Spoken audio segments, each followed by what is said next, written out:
విజయప్రసాద్ గారికి ప్రత్యేకంగా ధన్యవాదాలు. ఇలాంటి కార్యక్రమానికి వచ్చి మీ ఆశీస్సులు అందించినందుకు. అట్లాగే బాబీ గారికి, సురేష్ బాబు గారికి, కోర్టు దర్శకులు జగదీష్ గారికి చాలా మంచి సినిమా, చాలా స్వచ్ఛమైన సినిమా. అట్లా విజయబుల్గా నేను ఎంతో మంచి సంగీతం వస్తున్నారు. ఆదిత్య సంగీతం, మంచి సంగీతాన్ని ప్రజల దగ్గరికి తీసుకెళ్తున్నారు. అట్లాగే నాని గారి అక్కయ్య గారు, తర్వాత పిల్లలిద్దరు రోషన్, శ్రీదేవి కోర్టులో ఎంత సహజంగా నటించారో మళ్ళీ అంతే గొప్పగా నటించే అవకాశం ఉన్న కథనం ఈ సినిమాలో ఉంది. తప్పకుండా స్వచ్ఛమైన మీ నటనకు సహజమైన కథ తోడైతే మరింత గొప్పగా రాణిస్తుందని మనస్ఫూర్తిగా భావిస్తున్నాను. శ్రీకృష్ణ గారు ఎంతోమంది కథానాయకులు సినిమా పరిశ్రమలో ఉన్నా కూడా ప్రత్యేకంగా మీదంటూ ఒక మార్గాన్ని, మీదంటూ ఒక శైలిని ఏర్పరచుకొని మీరు అందరి అభిమానాన్ని చూడగొంటున్నారు. నేను సామజవర్గం చూశాను. తర్వాత మొన్న నారీ నడమురారిలో కూడా ఒక చిన్న పాత్ర, చిన్న నిడివి ఉంటుంది, క్యామియో చేశారు. దాంట్లో కూడా మీదంటూ ఒక ప్రత్యేకతను మీరు చాటుకున్నారు. అట్లాగే మీ డైలాగ్ డెలివరీ, మీ సంభాషణ చాతుర్యం చాలా బాగుంటుంది. సతీష్, నీకు మంచి భవిష్యత్తు ఉంది సతీష్. నువ్వు పాటలు రాయించుకునేప్పుడు నువ్వు చెప్పే విధానం, మాకు ఆ కథనంలోకి మేము వెళ్ళే విధానం, ఆ లోతుల్ని స్పృశించడానికి నువ్వు చెప్పే విధానం చాలా బాగుంటుంది. మనస్ఫూర్తిగా మీకు నా అభినందనలు. తప్పకుండా మంచి భవిష్యత్తు ఉంటుంది. అట్లాగే వేణుబెక్కన్ గారు, మనస్ఫూర్తిగా మీకు ధన్యవాదాలు. ఇలాంటి సినిమాను తీసే అవకాశం ఆ దర్శకుడికి ఇప్పించేందుకు. కోన గారు, ఇప్పుడు తమ్ముడు చెప్పినట్టుగా ప్రచారం, ఎంత పెద్ద సినిమా అయినా, ఎంత చిన్న సినిమా, ప్రచారం లేకుంటే సినిమా లేదు, ప్రజల దగ్గరికి వెళ్ళట్లేదు.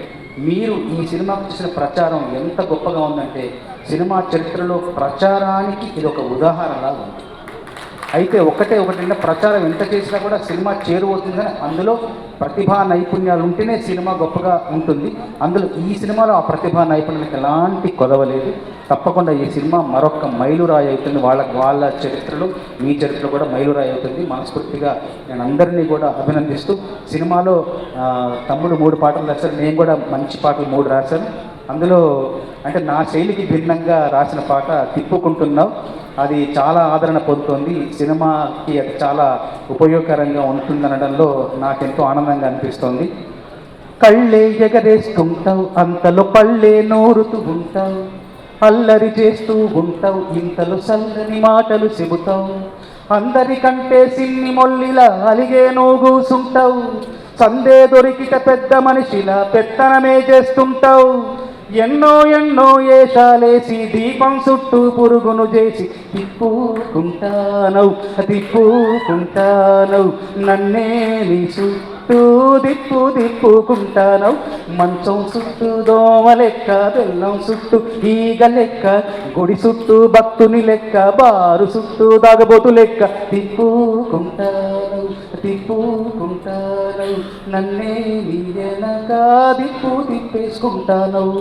తర్వాత ఇందులో రామ్ మిరియల్ గారు పాడిన పాట కూడా నాకు చాలా ఇష్టం. అందులో లొందాలున్నా బొందాలున్నా నేనే ఇల్లే సడకు, ముందరికే పోతుంటాను రానే రాదు పరకు, ఇచ్చేవాళ్ళు ఇస్తుంటారు గడికొక్క జరుకు, చచ్చిపోయే కర్మేం లేదు చేసుకుందాం వరకు, రాజమ్మో ఎడిసిపోయింది రో రాజమ్మో ఒడిసిపోయింది రో, నన్నింకా మరిసిపోయింది రో, నా గుండె విరిసిపోయింది రో. రాజమ్మ పోతే వాళ్ళ జేజమ్మ అనుకునే రోజుల్లో రాజమ్మనే ఎందుకు కావాలనుకున్నారో ఈ సినిమాలోని ఆ గాఢత చెప్తుంది. తప్పకుండా ఈ సినిమా అందరికీ నచ్చుతుంది, మీకు మరింత గొప్ప భవిష్యత్తు ఉంటుందని మనస్ఫూర్తిగా కోరుకుంటూ ముగిస్తున్నాను. For more videos like this, subscribe Big TV channel.